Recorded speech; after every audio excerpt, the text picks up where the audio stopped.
Governor Edwards did say this is sexual harassment. However, not all lawmakers are pushing for Shedler's resignation. Many want to see how this case plays out before making any judgments. Irma is not expected to land in the Gulf, but New Orleans Mayor Mitch Landrieu said yesterday he is working on precautionary evacuation plans that would send residents north. At today's press conference, Keep the Zoo at Greenwood urged the Brett commissioners to launch a third-party investigation into the zoo's management. This is in light of the recent accreditation loss. Thank you, Michael and Sylvia. Right here is where the suspect attempted to break into the home. Although no one was home at the time, the video surveillance you're about to see and a high-speed four-wheeler chase led police to a quick arrest this afternoon. In the House of Representatives right now, lawmakers are trying to come up with a last-minute compromise for this special session. If they can't come up with something tonight, it may end in failure.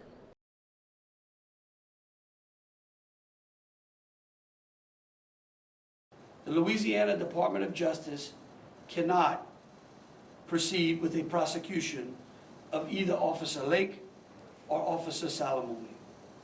Nearly a year and a half after the killing of Alton Sterling, the criminal case involving two Baton Rouge police officers is closed. This decision was not taken lightly.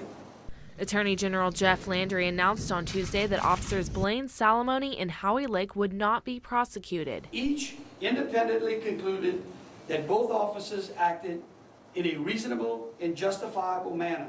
This 34-page report explains the investigation and what factored into this decision. Alton Sterling was selling CDs outside of the Triple S Food Mart in North Baton Rouge when a man called police to report Sterling had threatened him. Salamone and Lake were dispatched to the scene and an altercation ensued, which resulted in Sterling's death. A handgun was removed from Sterling's pocket after he was shot 6 times by Salamone. Autopsy results released today indicated that Sterling had methamphetamines, cocaine, alcohol, and THC in his system at the time of his death. Considering this, it is reasonable that Mr. Sterling was under the influence and that contributed to his non-compliance. The investigation also took a closer look into Sterling's previous run-in with law enforcement in 2009, where he was armed and resisted arrest. Police Chief Murphy Paul said he will decide disciplinary action for the officers by the end of the week.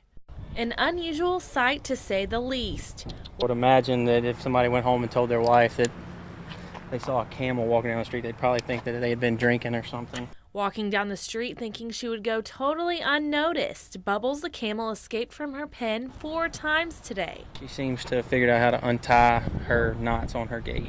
A photo posted on Facebook showed the animal standing off of Buddy Ellis Road in Denham Springs. Usually going across the street to see her mama. Owners say that she's escaping to find her favorite snack, graham crackers.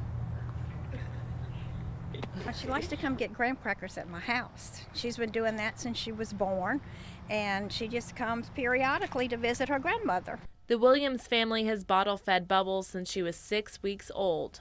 She just thinks she can come back and forth now. In addition to being an escape artist, the camel is also a local celebrity famous for her live-action role in the annual One Night in Bethlehem nativity scene. She does charity type events with her, and she's pretty busy around Christmas. After a long day of strolling, Bubbles is back in her pen resting. And although she didn't go far, Bubbles' family is happy she's home. I don't want her to run off at the end, then somebody has to find her. Abbi Rocha, WBRZ News 2. Hot-boiled crawfish are a staple here in South Louisiana, but with the recent freezing temperatures, many are wondering if supplies this year will be short. When freezing temperatures hit, crawfish tend to go into hibernation mode. And when that happens, they stop growing and they stop catching. They don't get into the traps, so then there's not much out there and it drives the price up. Getting off on a late start isn't the only problem these local businesses are facing. A lot of the crawfish that we're getting are smaller, but we're also struggling with the hardness of the shell. When crawfish come out of hibernation, they have a new fresh shell instead of molting. They don't peel as easy, they don't boil as easy, so that's mainly the biggest concern that we're having right now is the shell itself. However, not to worry, as long as temperatures stay up, the crawfish season will get back to normal. Signs already of getting bigger. They've gone through 1 or 2 molts since the past freezes, and they're starting to grow a little bit and catch more. So this weekend with Super Bowl Sunday, it might be a kind of a tough weekend to get them to have enough, for everybody. And usually high prices are expected to go down within the next week or two. Just be patient. They will come back. They will get bigger. The shells will get harder. This is a really tough season for the industry. With the Manship School, I'm Abbi Rocha. The historic flood of 2016 devastated many homes, property, and local businesses. Nearly 6 months later, Clegg's Nursery is holding their grand opening weekend after recovering from the damage. In and started looking around and realized I was no longer employed and that there was absolutely no way we could rebuild this business. While Clegg's Nursery didn't suffer severe damage, nearby Naylor's Hardware and Garden Center took on 5 feet of water. Got a phone call from Tom asking me if I would be interested in coming over here and just doing the same thing over here. So 2 days later, I was now part of Clegg's Nursery. The 2 longtime garden and home improvement store owners decided to reopen under one name to help recover from the damage of the flood. Just had a handshake and agreed that we were going to help each other. We're going to figure out the details later. So we have Johnny Naylor's extensive bulk seed department that he was known for. We brought in their hardware. We've got an excellent supply of long-handled tools in addition to a lot of new True Value products.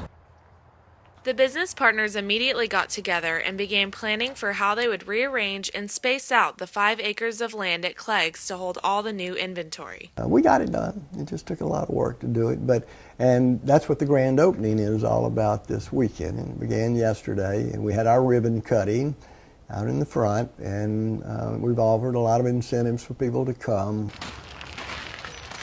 It's been a real blessing for me. Like I say, it just gives me an opportunity to do other things.